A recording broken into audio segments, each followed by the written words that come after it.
এই মুহূৰ্তত জনসংবাদ অসমৰ দৰ্শকসকলক জনাইছো এক আন্তঃৰাষ্ট্ৰীয় প্ৰেক্ষাপটৰ ৱাৰ ব্ৰেকিং। দ্বিতীয় বিশ্বযুদ্ধৰ পিছত দীৰ্ঘদিন ধৰি চলি আছে ৰাছিয়া ইউক্ৰেইনৰ যুদ্ধ। এই যুদ্ধত আমেৰিকাই ইউক্ৰেইনক সামৰিক সাহায্য আগবঢ়াই আহিছে, কিন্তু হঠাৎ আমেৰিকাৰ সিদ্ধান্তই কঁপাইছে ইউক্ৰেইনক। ইউক্ৰেইনত হাহাকাৰ লাগিছে ডনাল্ড ট্ৰাম্পৰ সিদ্ধান্তই, হাহাকাৰ লাগিছে জেলেনস্কিৰ। ইউক্ৰেইনক আমেৰিকাই আৰু কোনো ধৰণৰ অস্ত্ৰ শস্ত্ৰ নিদিয়ে।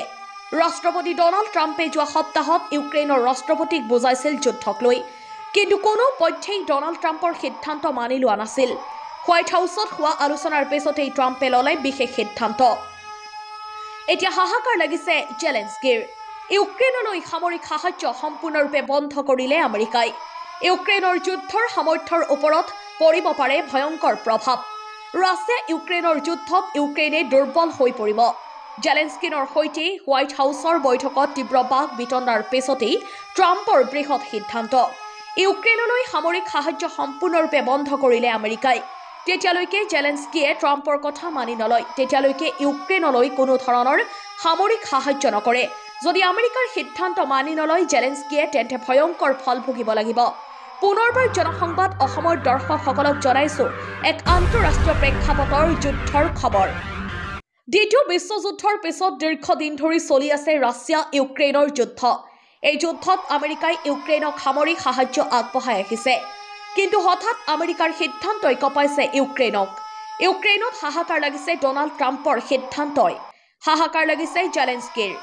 ইউক্ৰেইনক আমেৰিকাই আৰু কোনো ধৰণৰ অস্ত্ৰ শস্ত্ৰ নিদিয়ে। ৰাষ্ট্ৰপতি ডনাল্ড ট্ৰাম্পে যোৱা সপ্তাহত ইউক্ৰেইনৰ ৰাষ্ট্ৰপতিক বুজাইছিল যুদ্ধক লৈ, কিন্তু কোনো পক্ষেই ডনাল্ড ট্ৰাম্পৰ সিদ্ধান্ত মানি লোৱা নাছিল।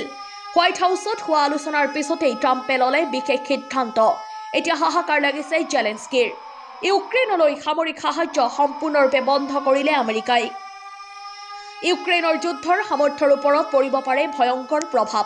ৰাছিয়া ইউক্ৰেইনৰ যুদ্ধত ইউক্ৰেইনে দুৰ্বল হৈ পৰিব। জেলেনস্কিৰ সৈতে হোৱাইট হাউচৰ বৈঠকত তীব্ৰ বাক বিতৰ্কৰ পিছতেই ট্ৰাম্পৰ বৃহৎ সিদ্ধান্ত। ইউক্ৰেইনলৈ সামৰিক সাহায্য সম্পূৰ্ণৰূপে বন্ধ কৰিলে আমেৰিকাই। তেতিয়ালৈকে জেলেনস্কিয়ে ট্ৰাম্পৰ কথা মানি নলয় আৰু তেতিয়ালৈকে ইউক্ৰেইনলৈ কোনো ধৰণৰ সামৰিক সাহায্য নকৰে। যদি আমেৰিকাৰ সিদ্ধান্ত মানি নলয় জেলেনস্কিয়ে, তেন্তে ভয়ংকৰ ফল ভুগিব লাগিব। News desk report, জনসংবাদ।